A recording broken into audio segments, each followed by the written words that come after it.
Bora lá, nação! Vamos analisar nesse momento a escalação do Flamengo para a partida contra o Peñarol, os últimos ajustes do técnico Tite. Deixe seu like, se inscreva no canal e ative o sino das notificações. Créditos ESPN, link na descrição. Bora para as notícias do Flamengo. Para esse jogo muito grande também da Libertadores. E a gente teve uma entrevista exclusiva com o Bruno Henrique. Tem vários trechos bem legais. A gente separou alguns aqui para a gente mostrar para o fã do esporte. Vamos lá, meu presente para o fã do esporte. Baixa aquela ansiedade, né? O jogo já fala por si só. Quarta de finais da Libertadores, diante de uma grande equipe, que é o Peñarol, que vive um grande momento no campeonato. Então, a expectativa é muito grande de fazer um bom jogo, né? E de vencer dentro do Maracanã. A gente sabe que toda equipe que vem aqui vem com o pé atrás, né? O fator torcida, a atmosfera que contagia, mas estamos bem preparados, focados para poder fazer um grande jogo nesses 90 minutos. Ouvimos então o Bruno Henrique falando sobre a expectativa desse jogo, que é um jogo difícil, né, Djalma? Assim, a gente fala sobre a Conmebol Libertadores, com todas as suas dificuldades, mas a gente fala sobre um Flamengo com todas as suas dificuldades, mas jogando no Maracanã. O que você espera? É um jogo difícil, apesar do jogo ser no Maracanã, o Flamengo ter o elenco que tem, mas o Flamengo vem enfrentando muitos problemas, muitas lesões, a equipe não vem tendo uma sequência, apesar de que no domingo contra o Vasco até fez um bom jogo, mas não conseguiu traduzir em gols, não teve tantas oportunidades de gol, apesar de ter o domínio do jogo. E hoje acredito que seja um jogo até mais difícil em termos de domínio de jogo, de chegadas, de criações de jogada, mas é Libertadores, é outro clima. O Maracanã com certeza vai estar aqui lotado. E eu acho que o Flamengo tem todas as condições de sair com a vitória, abrir uma vantagem, se possível. Mas sem dúvida alguma é um jogo bastante complicado para o Flamengo. O Eugênio, o Abel, ele estava aqui falando sobre o Peñarol, como também um grande historiador aqui do Peñarol, mas falando sobre como esse time também tá cascudo, um time difícil. A gente tem visto também o Flamengo talvez com alguma dificuldade para conseguir abrir essa grande vantagem. Não é o jogo do Peñarol não é aquele jogo que você fala assim, não, faz aí uns 3-0 e no Uruguai a gente resolve. Não é esse tipo de conversa por aqui, Abel. É o melhor Peñarol em muito tempo, viu, Mari? Concordo com o Eugênio. Desde 2011, se não me engano, eu acho que esse é o melhor Peñarol que a gente vê. E desde 2011 não chegava nessa fase de quarta de final da Libertadores. Perfeito. Diga, Mari. A última derrota do Flamengo no Maracanã pela Libertadores foi pro Peñarol. Então, 2019, do Jorge Jesus, se não me engano, né? Não, era o Abel ainda. 2019, era o Abel. Perfeito. Abel Braga, fase 1-0. de grupos, né? Fase de grupos depois ainda. São 25 jogos. 25 jogos de invencibilidade, com 22 vitórias. Mas quando a gente faz esse retrospecto, é um time que já veio aqui e já ganhou também. E muita gente coloca um confronto de Davi e Golias aí, né? Até a imprensa uruguaia, se você ler aí o Observatório, falam da potência do Flamengo, é fato. O Flamengo tem um elenco muito mais forte que o do Peñarol. Mas nessa Libertadores, até aqui, pelo menos, o Peñarol jogou tanto quanto o Flamengo. Por isso que o jogo de volta vai ser no Uruguai. Porque o Peñarol fez uma campanha muito legal. É um jogo para o Flamengo ficar de olhos muito bem abertos, principalmente no setor defensivo. Acho que tem que criar, obviamente, no ataque, tem que sair para jogar e etc. Mas o Peñarol não é bobo e pode oferecer muito perigo para o Flamengo, não só lá no jogo de volta, mas também aqui no Maracanã. Até por isso, me parece crítica a opção de voltar com o Léo Ortiz para o banco. Perfeito, Breno. Porque se isso acontecer, para mim é um erro de leitura do Tite. O momento do Léo Ortiz, hoje o Léo Ortiz... Mas aí quem sai? Não, o Pulgar não é um mau jogador, é um cara que distribui bem. A fase é ruim pra ele. Mas hoje o Léo Ortiz, sendo zagueiro, é o melhor volante do Flamengo. Então, sendo o melhor volante do Flamengo, respondendo bem, o time não só marca melhor com o Léo Ortiz em campo, como também tem uma construção de bola muito mais refinada. O Léo Ortiz é um zagueiro que tem um índice de erro de passe muito baixo e é um zagueiro que dá passe em profundidade, que constrói o jogo. O gol contra o Vasco sai de uma bola em que ele tem a visão de jogo de achar o Wesley pelo lado direito, cabeceou bola na trave, tem uma capacidade de infiltração na área muito interessante. para mim seria uma injustiça muito grande com o Léo Ortiz barrá-lo nesse momento, já que ele foi muito voluntarioso para o time ao se adaptar como volante, Sim. ao jogar ali sem reclamar, e agora que ele dá a resposta, voltar para o banco no momento em que é melhor que o seu concorrente, em que todos os concorrentes daquela posição como primeiro volante no Flamengo, além de ser injusto com o Léo Ortiz, é um prejuízo para o time, porque eu não vejo que o Flamengo vai ganhar sem o Léo Ortiz como titular em campo, a não ser que a barração seja justificada por um desgaste físico, já que ele vem jogando em sequência também. Fazendo até uma comparação do que a gente falou sobre o São Paulo, a opção do Zubeldia com o William Gomes, em posições diferentes, ok? Mas o William Gomes hoje foi titular no lugar do Luciano, que um dia já rendeu, mas não vive uma fase boa. O Flamengo é a mesma coisa. Hoje o Léo Ortiz tá rendendo mais que o Pulgar. É bom jogador o Pulgar? É óbvio que é bom jogador, tem bom passe, mas não vive a melhor fase dele no Flamengo. E você sacar o cara que atualmente, num Flamengo que às vezes falta brilho, é o melhor jogador, eu acho que é um tiro muito arriscado do Tite. E o cenário do jogo hoje é um cenário de um Flamengo que vai precisar ter muita paciência e qualidade no passe. Sim. Porque o Peñarol é um time que marca forte, sai muito rápido em velocidade. O Ortiz é bom zagueiro, né? Todo mundo aqui concorda. Sim. Não é à toa que o Flamengo foi lá Foi buscar. pra seleção como zagueiro. Mas Lembra? pra mim- Foi convocado. Pra mim, a melhor versão dele tá Mais sendo que como bom. volante, como jogador. E ele pode ir para a seleção como volante até. Não, porque assim... Pela bola que está jogando. O período de Copa América, né, e as lesões, né, proporcionaram para o Tite encontrar uma nova versão do Léo Ortiz e ele é o melhor volante do Flamengo. Nas duas fases do jogo, ele marca muito bem e ele é o cara que consegue qualificar a saída de bola. Consegue chegar na frente, conduzir esse meio campo. Eu acho o Pulgar também muito bom jogador, mas a fase dele é uma fase ruim. A do Alan eu não vou nem comentar. O Ortiz atropelou todo mundo. Então, assim, eu acho que o meio-campo ideal hoje precisa do Ortiz. Mas às vezes a fase é ruim, tem muito técnico que fala isso, o Muricy falava isso e outros falam, eu não desisto de jogador. Mas não- A fase é ruim, pode voltar a ser boa. Mas na Não Libertadores? pode?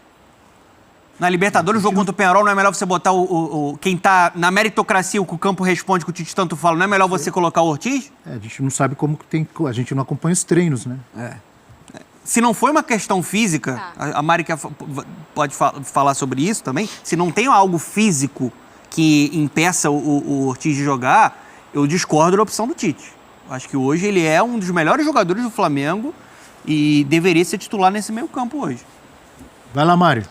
A gente tem a provável escalação do Flamengo também para colocar na tela, porque quando a gente estava aqui preparando para entrar ao vivo, o Djalma falou, mas aí o De La Cruz volta e quem sai? Eu falei, o Ortiz. Aí você já virou também torceu o nariz nesse sentido. A gente tem aí o Rossi no gol, aí Varela, Fabrício Bruno, Léo Pereira e Alexandro.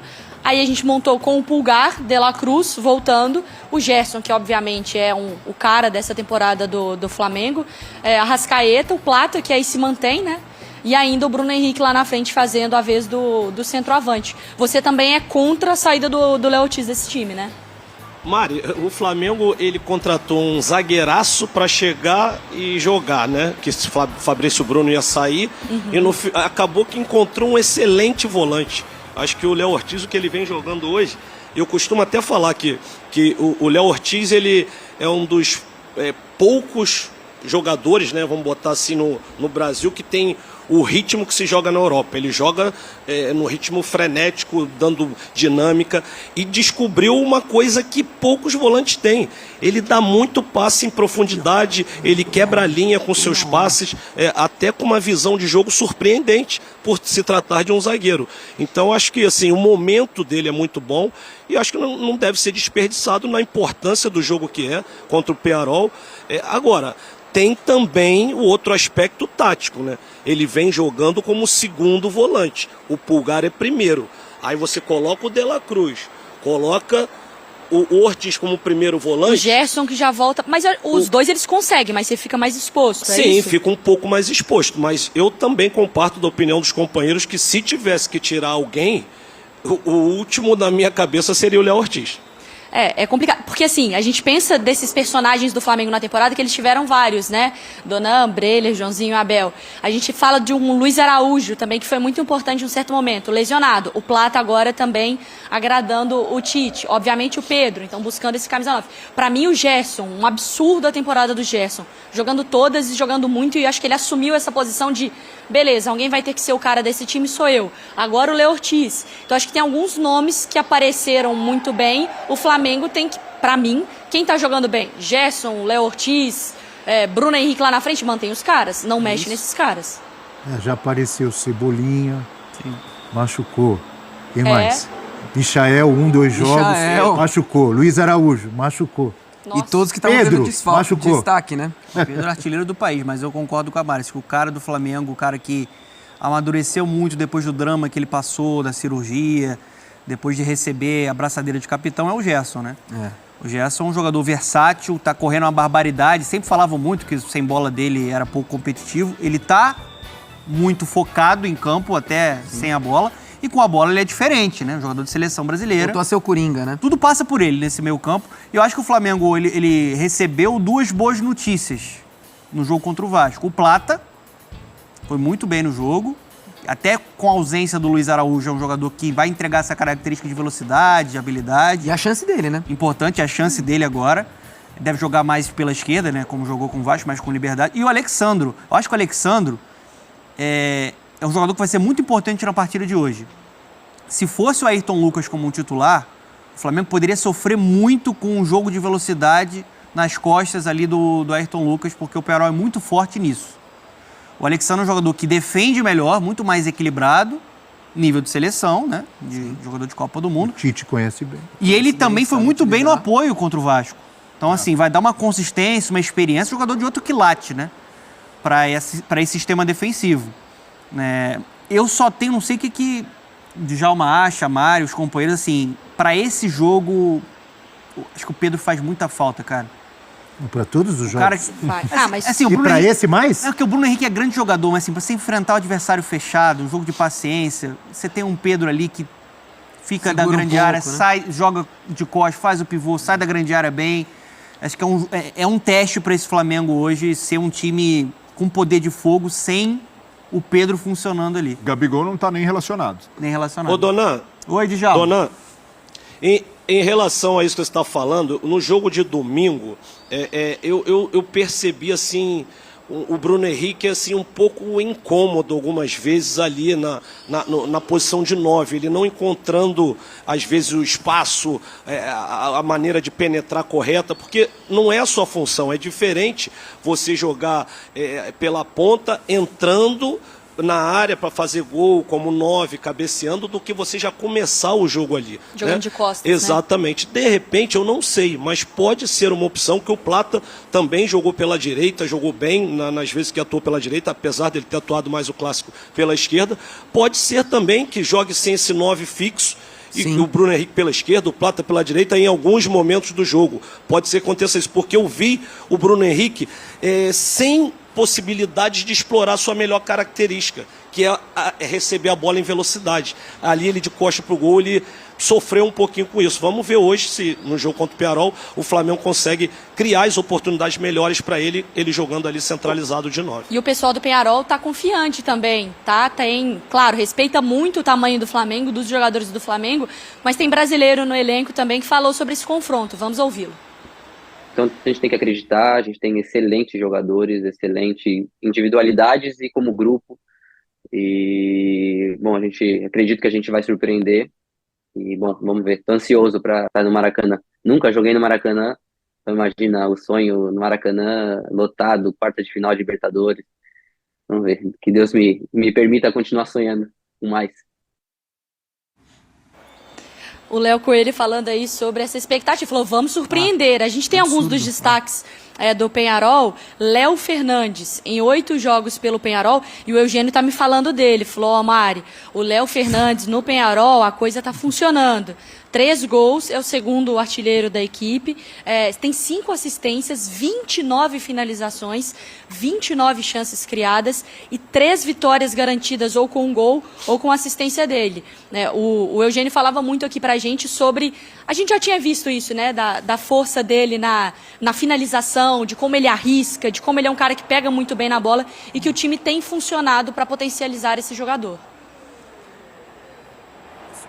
O Abel, só um ponto até para falar sobre o Léo Fernandes.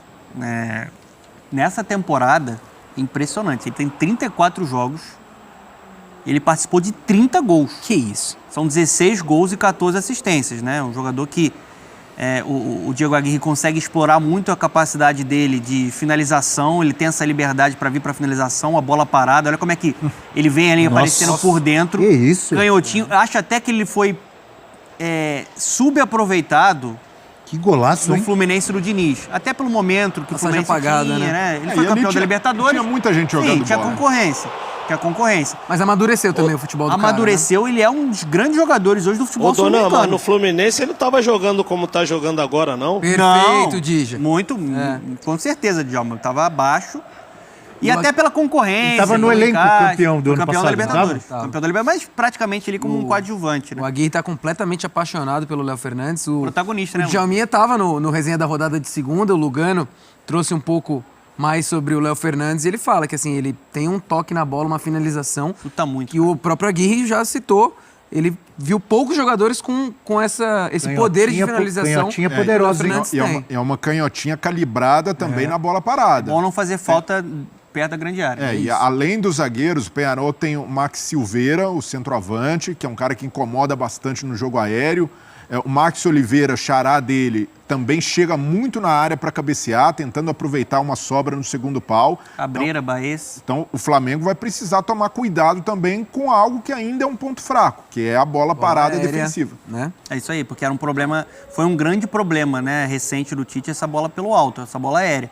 Você tem um grande cobrador para explorar isso, que é o Léo Fernandes. Então, seria muito importante você, com inteligência, não fazer falta na entrada da grande área, porque ele, assim, ele tá jogando uma barbaridade, tá com confiança, o Léo. E de canhotinha calibrada, o Djalma conhece. Calma lá, né? Vamos ter calma nós. Peraí. O Djalminha nessa conversa é sacanagem. A cara. Não, o Léo Fernandes, ele realmente tem essa batida na bola. Aqui no Fluminense já demonstrou, ele fez gol aqui no Maracanã. Eu lembro de um gol que ele fez de fora da área de falta, um golaço. Então, assim, ele fez gol no Cruzeiro também, né? O Flamengo tem que ter cuidado, sim, nas bolas paradas e evitar, né? Não sei aí no estúdio quem foi que falou que o Flamengo deveria evitar essas bolas. Eu concordo muito, evitar a falta perto da área, porque além do Flamengo, né, tá tendo dificuldade nesse tipo de lance com bola alçada na área, tem um cobrador que realmente é especialista e uma batida diferente sempre causa muito perigo. 7h da noite, tá? Flamengo e Peñarol aqui direto do Maracanã. A gente vai dando tchauzinho pra vocês. Eu já volto com o Eugênio também. Essa canhotinha é Léo Fernandes? Léo Fernandes. 30 participações em gol. Que jogador. Eu vou até, não sei se alguém sabe de cor aí, a idade dele. Porque... Aqui, ó, tá aqui aberto. Tá aí? Vê pra mim. Porque eu até conversava com o Eugênio uns 25. Quando estava acabando a primeira fase, o Eugênio me dizia, acho que antes da parada lá da Copa América, se eu não me engano, vai ser difícil segurar o Léo Fernandes do jeito que ele está jogando no Peñarol. Nesse nível. Virão propostas. E elas não vieram, e ele continua. Bom pro Peñarol, né? E perigo pro Flamengo, né? Porque se ele tivesse sido negociado, o Peñarol teria uma baita de um desfalque. O problema é que ele tá emprestado pelo Toluca. Assim, o passe dele é do Toluca. O Fluminense também foi por empréstimo, mas ele precisava jogar, tava sem sequência Fluminense, o Peñarol tá jogando muito, é um protagonista, né? De fato, é um cara hoje pro Flamengo tentar neutralizar, não dar muito espaço não, porque ele é muito perigoso. Notícia que surgiu ontem, acho que foi final de tarde, para mim até surpreendente, foi essa lesão do Gabigol. Por que eu digo surpreendente? Porque o Gabigol quase não tem jogado. Não é verdade? E é uma loucura porque Tem que não jogar é um pouco. Veio de uma lesão aí recente. Não é nenhuma lesão. Aí sofre lesão muscular de novo? É uma fibrose. Uma fibrose é uma preservação do atleta, né? Pra não ter uma lesão mais séria. No primeiro Mas lance... Jovem? eu tô com o Abel, é esquisito. O jovem é Gabigol? esquisito. Não, mas no primeiro lance... Quase não joga? No primeiro lance dele contra o Vasco, ele vai arrancar e sente ali, ele ficou meio manquitolando em campo, mas pensando na importância que ele tinha para o Flamengo, a representatividade, fosse um Gabigol útil e um Gabigol considerado pelo Tite, iria para o sacrifício. Iria, Perfeito. no mínimo, estar relacionado ali. Você acha? Não, porque a eu gente acho. sabe Esse que... tipo de lesão permite isso? Eu confesso minha ignorância no Não, mas assunto. Fibrose. Não, mas a preservação, Abel, vai ali no momento em que você tem uma margem, não é um jogo decisivo, pode ser um jogo do Brasileiro, mas em quartas de final da Libertadores, jogando em casa, e se o Gabigol fosse imprescindível para o time, eu não tenho dúvidas que ele estaria no banco. Então, Que fase, hein? Não, mas ele não é essa opção. Contra o Vasco a gente viu. Ele só foi entrar depois do Carlinhos, quando o Pedro não é uma opção. Hoje o Gabigol, em todas as funções que ele faz no campo, seja como referência ou como um armador, ele é a última Mas, opção. eu acho que o Tite não encara mais o Gabigol como um 9. Ele é mais um substituto do Arrascaeta. Ele é mais esse jogador que está atrás de um 9. Quando você tem todo mundo agora, você não tem Pedro. Sim. Mas ele tá priorizando o Carlinhos para esse 9. Mas isso não preocupa? Olha só, o primeiro da lista... Eu acho que preocupa. Eu não tô falando que eu concordo com o Tite. Acho que na hierarquia do Tite, você tinha o Pedro. Não tem o Pedro, é o Bruno Henrique. Depois do Bruno Henrique é o Carlinhos para 9. O Gabigol não tá bem fisicamente, né, tecnicamente muito distante daquela fase que a gente viu de um cara que é vitorioso, ídolo eterno do Flamengo, uma marca dessa geração. Não tá conseguindo ter essa sequência, só que até a característica de jogo dele, na visão do Tite, não é de 9. É um cara que sai mais da grande área, circula um pouco mais, tenta aparecer com passe. Eu acho até que Mesmo nessa função, ele também não é o primeiro reserva. Não é. É o que o Breler falou. Se ele tivesse... Em todas as funções ele tá como retardatário. Com status mais útil dentro do elenco, eu acho que ele seria no mínimo relacionado aí. Como diria o amigo Rafael Prats, o Gabigol agora tá com a senha lá, senha número 12, 13, 14. 12, 13. Tá lá atrás na fila. Fala a verdade, Tá né, sem Abel? clima. Com todo respeito ao Gabigol, um grande casamento- jogador, ídolo do Flamengo, histórico. Mas que fase, hein? Esse casamento Flamengo e Gabigol está próximo do fim, Agora não tem você- mais clima. Joãozinho, você é Tá sincero. parecido, já que você citou aí, usou essa comparação de casamento, tá parecido com o caso Dudu Palmeiras? Eu acho que é pior. O Gabigol é pior? Porque o Dudu retorna, o Dudu tem mais idade Palmeiras e o Dudu também, ainda não peraí, rendeu. o Palmeiras também não tá muito afim que o Dudu continue, né? Zero. Zero vontade. afim. Isso que eu vejo Mas semelhança. Tem Você semelhanças. acha que a do Gabigol é tem pior? O Gabigol ainda tem o pacote extracampo, todas as polêmicas que ele né, acaba se envolvendo. E os dois acho que é Dudu assim, também questão teve o extracampo, idolatria. quase foi pro Cruzeiro. A É idolatria ali semelhante. são. Acho que dá pra se equiparar sim. Eu acho que tem semelhanças, mas o Gabigol, assim, faz muito tempo que a gente não vê nada. O Dudu também não? Também não, mas eu acho que se esperava mais do Gabigol nessa temporada. O Joãozinho, sabe? só A uma... diferença é que o Dudu, se eu não estou enganado, o contrato dele é até o final de 25. do Gabigol no final do ano. Então, Mas eu acho entre uma aspas, ótima entre comparação. aspas, entre aspas, com todo respeito aos clubes e aos jogadores, o Palmeiras talvez tenha que aguentar Perfeito. mais. Um pouquinho mais. Por que entre aspas? Aguentar não, porque o Dudu é um grande jogador. Né? Sim. Mas o Palmeiras não quer mais. Mas a eu Leila vejo- não quer mais. Isso está claro. Eu acho uma ótima comparação pelo peso dos dois, né? Sim. Porque eu acho que o Dudu é enorme dentro da geração, vitorioso, e o Gabigol também. Eu falei aqui... E os dois estão abaixo. Abaixo. Eu falei aqui sobre a visão do Tite, tá? Da hierarquia do Tite. Sim. Eu acho que o Tite, como técnico competente que ele é, ele deveria tentar explorar, principalmente na ausência do Pedro, o Gabigol como um 9. Ou ele nunca jogou assim? Entre Gabigol e Carlinhos, eu prefiro o Gabigol. Tecnicamente. Mesmo o Gabigol em má fase. Eu acho que é um cara que... É outro estilo de jogador, ele é outro nível também. né? Tem estrela na qualidade, Libertadores. Tem estrela. Então, assim, a insistência com um estilo de jogo do Carlinhos tem mais a ver com uma forma que deu certo com o Pedro.